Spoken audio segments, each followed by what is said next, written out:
సత్యం నిత్యం సఫలం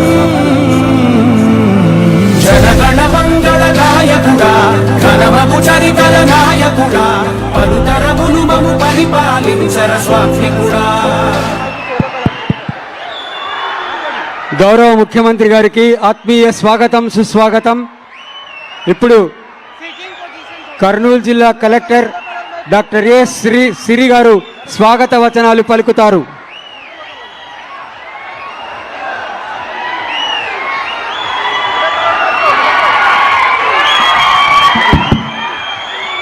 అందరికీ నమస్కారం అండి.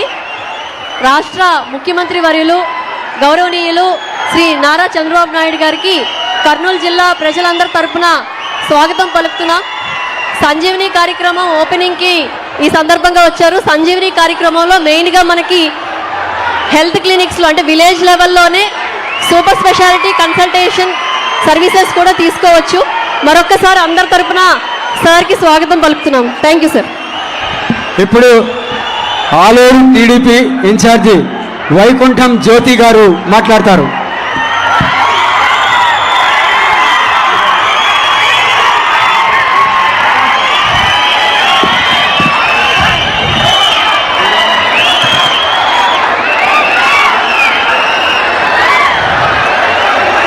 మన ఆలూరు నియోజకవర్గానికి ఆస్పరి మండలం పిఎస్సిలో పైలట్ ప్రాజెక్ట్గా లాంచ్ చేయడానికి విచ్చేసిన మన రాష్ట్ర ముఖ్యమంత్రి నారా చంద్రబాబు నాయుడు గారికి, అలాగే మంత్రులకు, అలాగే ఎంపీ గారికి, అలాగే ఈ కార్యక్రమానికి విచ్చేసిన జనసేన, బీజేపీ, తెలుగుదేశం పార్టీ నాయకులు, కార్యకర్తలు, అలాగే ప్రజలందరికీ కూడా నా హృదయపూర్వక నమస్కారాలు తెలియజేసుకుంటున్నాను. మన కూటమి ప్రభుత్వం వచ్చిన తర్వాత మన ప్రధానమంత్రి నరేంద్ర మోదీ గారు, మన ముఖ్యమంత్రి చంద్రబాబు నాయుడు గారు, అలాగే మన పవన్ కళ్యాణ్ గారు, మన యువ నాయకుడు నారా లోకేష్ గారు ఈ రాష్ట్రాన్ని డబుల్ ఇంజన్ సర్కార్తో దూసుకెళ్తా ఉన్నారు. ఈ రాష్ట్రాన్ని దశాదిశ మారుస్తూ ఒకవైపు సంక్షేమం, ఒకవైపు అభివృద్ధి అనే విధంగా నడిపిస్తున్నారు. కాబట్టి మనందరం కూడా ఎంతో ఆనందంగా ఉండవచ్చు. మన గతంలో వైఎస్ఆర్సిపి సైకో జగన్మోహన్ రెడ్డి వచ్చిన మొదటి రోజు ప్రజావేదికను కూల్చారు. కానీ మన నాయకుడు చంద్రబాబు నాయుడు గారు ఈరోజు రాష్ట్రం మొత్తంలో ఎక్కడ చూసినా ప్రజావేదికలు పెట్టి ఇంతమంది ప్రజలను తీసుకొని వచ్చి ప్రజల సమస్యలను తీసుకొస్తున్నారు. మన నాయకుడు చంద్రబాబు నాయుడు గారు. మన నాయకుడు ఎక్కడ, ఈ సైకో జగన్మోహన్ రెడ్డి ఎక్కడ అని అడుగుతా ఉన్నాం. అలాగే పేదలకు కడుపు నిండా అన్నం పెట్టే అన్నా క్యాంటీన్లు కూల్చిన ఈ సైకో జగన్మోహన్ రెడ్డి ఎక్కడ, పేదల కడుపు నింపుతున్న మన ముఖ్యమంత్రి అన్నా క్యాంటీన్లు పెట్టి ఈ రాష్ట్రంలో ఉన్న పేదలందరికీ కూడా కడుపు నింపుతున్న మన నాయకుడు, రాష్ట్రానికి రాజధాని లేని రాష్ట్రంగా ఉన్న రాష్ట్రానికి అమరావతిని రాజధానిగా తీసుకొని వచ్చారు మన నాయకుడు. ఉమ్మడి ఆంధ్రప్రదేశ్లో హైదరాబాద్ రాజధానిని ప్రపంచ పటంలో నిలిపినారు మన నాయకుడు. ఈరోజు అంతకు మించి అమరావతిని ప్రపంచ పటంలో నిలిపే విధంగా ఈరోజు రాజధానిగా అమరావతిని తీర్చిదిద్దుతున్నారు మన ముఖ్యమంత్రి చంద్రబాబు నాయుడు గారు. అలాగే ఈ రాష్ట్రానికి ఎన్నో పరిశ్రమలు గత వైసీపీ ప్రభుత్వంలో వెనక్కి వెళ్ళాయి. కానీ మన నాయకుడు ఈరోజు ఒక వ్యక్తి మీద నమ్మకం, అది మన ముఖ్యమంత్రి చంద్రబాబు నాయుడు గారి మీద నమ్మకంతో ఈరోజు ప్రపంచ దేశాలలో ఉన్న కంపెనీలన్నీ కూడా మన ఆంధ్ర రాష్ట్రానికి వస్తూ ఉన్నాయి. అలాగే మన రాయలసీమను కూడా రైజింగ్ సీమగా కూడా మారుస్తున్నారు మన ముఖ్యమంత్రి చంద్రబాబు నాయుడు గారి నుంచి తెలియజేస్తున్నాను. అలాగే మన కూటమి ప్రభుత్వం వచ్చిన తర్వాత సూపర్ 6 పథకాలన్నీ కూడా మహిళలకు, రైతులకు, పేదల కోసం పెట్టిన పథకాలు. పెన్షన్ అయితేనేమి, అన్నదాత సుఖీభవ అయితేనేమి, తల్లికి వందనం అయితేనేమి, దీపం పథకం అయితేనేమి, ఫ్రీ బస్సు సౌకర్యం అయితేనేమి, ఆటో డ్రైవర్ల సేవలు అయితేనేమి, ఇవన్నీ కూడా ప్రజల కోసం, పేదల కోసం, మహిళల కోసం ఈరోజు సంక్షేమ పథకాలు అందిస్తున్నారు మన కూటమి ప్రభుత్వం అని చెప్పి తెలియజేస్తున్నాను. అలాగే ఈ సైకో జగన్మోహన్ రెడ్డి రైతులను కూడా మోసం చేశారు. ల్యాండ్ టైటిలింగ్ యాక్ట్ తీసుకొని వచ్చి రైతుల భూములను కూడా కాజేయడానికి చూస్తే మన ముఖ్యమంత్రి చంద్రబాబు నాయుడు గారు ల్యాండ్ టైటిలింగ్ యాక్ట్ను కూడా రైతులు రద్దు చేసి రైతులకు కూడా మేలు చేశారని చెప్పి తెలియజేస్తా ఉన్నాం. అలాగే CMRF ద్వారా కూడా ఎంతో మంది ప్రాణాలు నిలబెట్టిన దేవుడు మన ముఖ్యమంత్రి చంద్రబాబు నాయుడు గారని కూడా తెలియజేస్తా ఉన్నాం.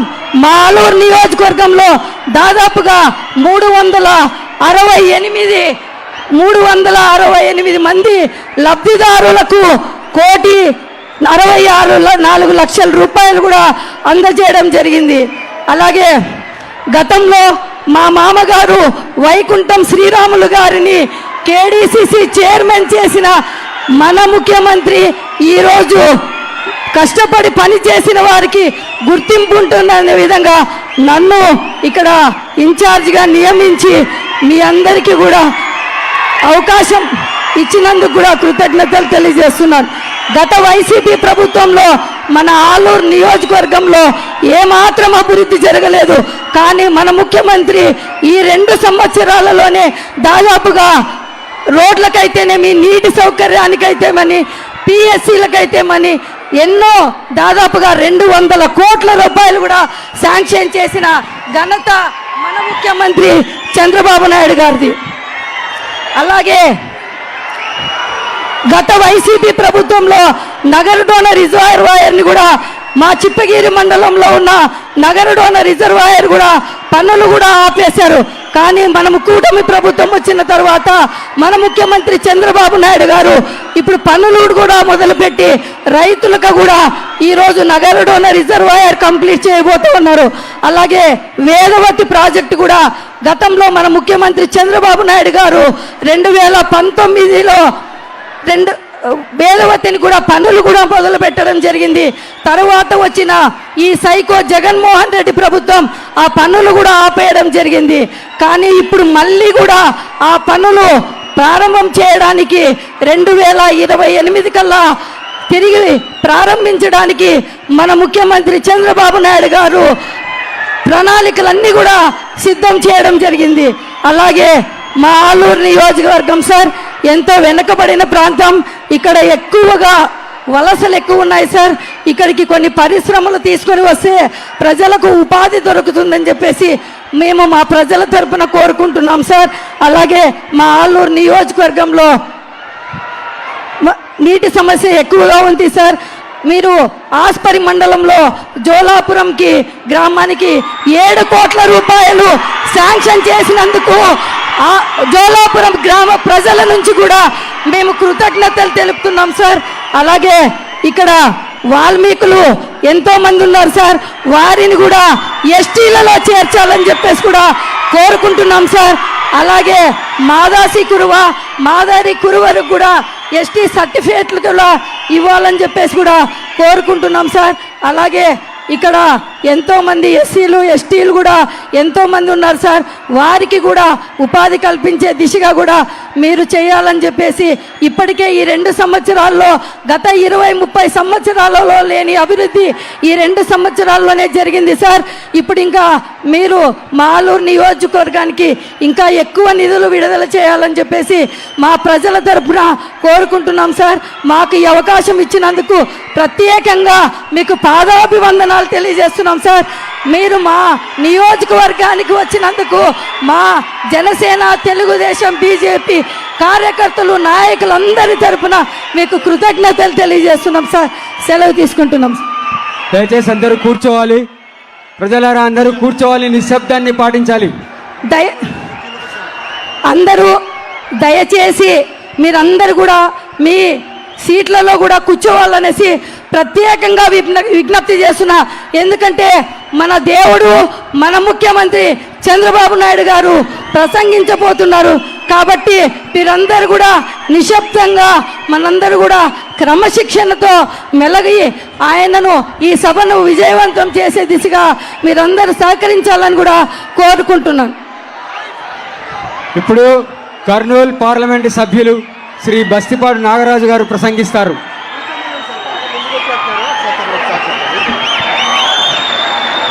సోదరులారా, ముందు మీరు దయచేసి అందరు కూర్చుంటే సభ సజావుగా జరుగుతుందని చెప్పేసి ఆశిస్తూ, ముఖ్యంగా స్వర్ణాంధ్రప్రదేశ్ 2047 లక్ష్యంగా గౌరవ ముఖ్యమంత్రి వర్యులు ఆరోగ్య ఆంధ్రప్రదేశ్ నిర్మించాలని చెప్పేసి ఆ కార్యక్రమంలో భాగంగా కర్నూలు జిల్లా ఆలూరు తాలూకాకు ఈరోజు సంజీవని కార్యక్రమంలో మన కర్నూలు జిల్లాకు రావడం జరిగింది.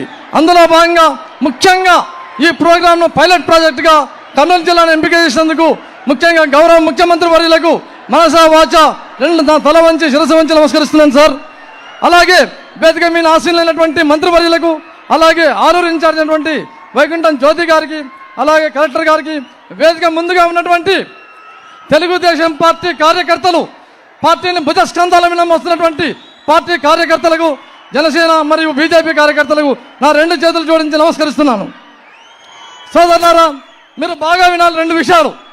ఒక విషయం అభివృద్ధి సంక్షేమం అని చెప్పేసి రెండింటిని లక్ష్యంగా పెట్టుకొని ఒక సైడ్ సంక్షేమాన్ని భారీగా అభివృద్ధి చేస్తూ గౌరవ ముఖ్యమంత్రి వర్యులు రాత్రనక పగలనక కష్టపడతా ఉన్నారు. అందులో భాగంగా మొన్నటి రోజున మీరు చూశారు, దాదాపు 10,120 కోట్ల రూపాయలను తల్లుల ఖాతాలకు వేసినటువంటి ఘనత మన గౌరవ ముఖ్యమంత్రి వర్యులది. ఏ మాట అయితే చెప్పారో ఆ మాటకి ఏమాత్రం తగ్గకుండా రాష్ట్రం విధ్వంసమైనా కూడా ఆర్థికంగా గత ప్రభుత్వంలో జగన్మోహన్ రెడ్డి గారు గొడ్డలి పార్టీ అధ్యక్షుడు రాష్ట్రాన్ని సర్వనాశనం చేసినా కూడా మన గౌరవ ముఖ్యమంత్రి వర్యులు కట్టుబడి మనకు తల్లుల వందనం చేయడం జరిగింది. అంతేగాక సంక్షేమంలో భాగంగా మీరు చూశారు, మన రైతాంగం అంతా మీకంతా తెలిసిన విషయమే. మనకు రైతులకు పట్టాదారు పాస్బుక్ విషయాలు సమస్యలు ఉంటే అన్ని సమస్యలు తీర్చి పట్టాదారు పుస్తకాలు ఇవ్వడమే కాకుండా ఈరోజు ఏ చరిత్రలో జరిగిన విధంగా 22T ఏమైనా సంస్కరణలకు కొత్త సంస్కరణ తెచ్చి 22T నుంచి మన భూములను బయట తీసినటువంటి ఘనత కూడా గౌరవ ముఖ్యమంత్రి వర్యులకే దొరుకుతుందని చెప్పేసి తెలియజేస్తా ఉన్నాను. అంతేగాక అభివృద్ధి విషయానికి వస్తే మీరు ఒకసారి ఆలోచించాలి సోదరులారా, మన రాష్ట్రం ఎంతో ముందుకు పోతున్నటువంటి క్రమంలో మన జిల్లాను, ఈ పశ్చిమ ప్రాంతాన్ని కంకణం కట్టుకొని కర్నూలు జిల్లాను డెవలప్ చేయాలని చెప్పేసి గౌరవ ముఖ్యమంత్రి వర్యులు మన కర్నూలు జిల్లాకి ఏమిచ్చారో 2 అంశాలే చెప్తాను నేను. ఈ రాష్ట్రంలో కర్నూలు జిల్లా వెనకబడింది, వలసలు ఉన్నాయని చెప్పేసి ఈ ప్రాంతాన్ని పారిశ్రామికంగా అభివృద్ధి పరచాలని చెప్పేసి కేంద్ర ప్రభుత్వంతో కొట్లాడి ఓర్వకల్ ప్రాంతాన్ని పారిశ్రామికంగా చేసి ఒక అడుగు ముందరికేసి డ్రోన్ సిటీ ఇచ్చినటువంటి గంత కూడా మన గౌరవ ముఖ్యమంత్రి వర్యులు అని చెప్పేసి తెలియజేస్తా ఉన్నాను. అంతేగాక మొన్నటి రోజున పత్తికొండ నియోజకవర్గంలో జొన్నగిరి ప్రాంతాన్ని స్వర్ణగిరిగా మార్చి, స్వర్ణగిరిగా మన గోల్డ్ మైనింగ్ భారతదేశంలోనే అటువంటి మైనింగ్ లేదు, అది కూడా మన గౌరవ ముఖ్యమంత్రి వారి యొక్క చొరవతోనే జరిగిందని చెప్పేసి తెలియజేస్తా ఉన్నాను. అంతేగాక ఈ ఆలూరు ప్రాంతంలో విండ్ పవర్ ఎంత విపరీతంగా వచ్చిందో మీకు అందరికి తెలిసిన విషయమే. రేపటి రోజున ఒక వారం తర్వాత పత్తికొండలో సోలార్ కూడా రాబోతా ఉంది, 400 మెగావాట్లు. మరియు మీరు ముఖ్యంగా ఆలోచించాలా, గౌరవ ముఖ్యమంత్రి వారికి నేను ఆలూరు సార్, మా ఆలూరు ప్రాంతం చాలా కర్నూలు జిల్లాలో వెనుకబడింది సార్. వాస్తవంగా తమరు 2 చేతులు ఎత్తి మొక్కుతున్నాను సార్. వేదవతి ప్రాజెక్టు మాకు ముఖ్యమైన ప్రాజెక్టుల జాబితాలో చేర్చారు. చాలా ఆలూరు ప్రజలందరి తరఫున నేను మీకు ధన్యవాదాలు తెలియజేస్తా ఉన్నాను సార్. ఖచ్చితంగా 2028 కల్లా మీరు కంప్లీట్ చేస్తామని చెప్పేసి చెప్పడం జరిగింది. మరొక్కసారి కృతజ్ఞత తెలియజేస్తా ఉన్నాను సార్. అంతేగాక సార్, చివరి కోరిక సార్ మాది, ఈ ప్రాంతంలో వాల్మీకులు కురబలు చాలా ఎక్కువ సార్. వాస్తవంగా కురబలు వచ్చేసి మాదాసి కురువ, మాదారి కురువ అని చెప్పేసి గెజిట్లో ఆల్రెడీ ఉన్నారు సార్. కాబట్టి దాన్ని ఎస్సీ జాబితాలు ఇవ్వాలని చెప్పేసి కోరుకుంటూ, ఎస్టీలుగా వాల్మీకులను కోరుకుంటూ సార్. 2వ విషయం సార్, ఈ ప్రాంతం సార్ వాస్తవంగా ఆలూరు నుంచి కర్నూలు సిటీకి, కర్నూలు జిల్లా హెడ్ క్వార్టర్ చేయాలంటే ఈ ప్రాంతం చుట్టుపక్కల 20 కిలోమీటర్ల నుంచి 4 నియోజకవర్గాలు ఉన్నాయి సార్. పత్తికొండ, ఆదోని, మంత్రాలయం, ఆలూరు సార్, ఇవన్నీ కనెక్టివిటీ 20 కిలోమీటర్లే సార్. ఇక్కడ నుంచి జిల్లా హెడ్ క్వార్టర్కి పోవాలంటే 130 కిలోమీటర్లు పోవాలి సార్. దయచేసి sir, Kurnool to Ballari highway ఖచ్చితంగా కావాలి సార్. ఈ ప్రాంత ప్రజలంతా బళ్ళారికి పోతా ఉన్నారు సార్. చాలా బాధ అనిపిస్తూ ఉంది సార్. కాబట్టి ఈ హైవేని దయచేసి తమరు మాకు శాంక్షన్ చేయగలని ఆశిస్తూ ఈ అవకాశం ఇచ్చినటువంటి పెద్దలకు మరొకసారి ధన్యవాదాలు తెలియజేస్తూ, మీరు బాగా వినాలైనా మన గౌరవ ముఖ్యమంత్రి వర్యులు, మన దేవుడు వచ్చారు, మనకు సార్ చెప్పేటువంటి ప్రసంగాన్ని మీరు చాలా చాలా జాగ్రత్తగా ఆలకించాలా. మన ప్రాంతానికి సార్ వరాలు ఇవ్వడానికి వచ్చారు.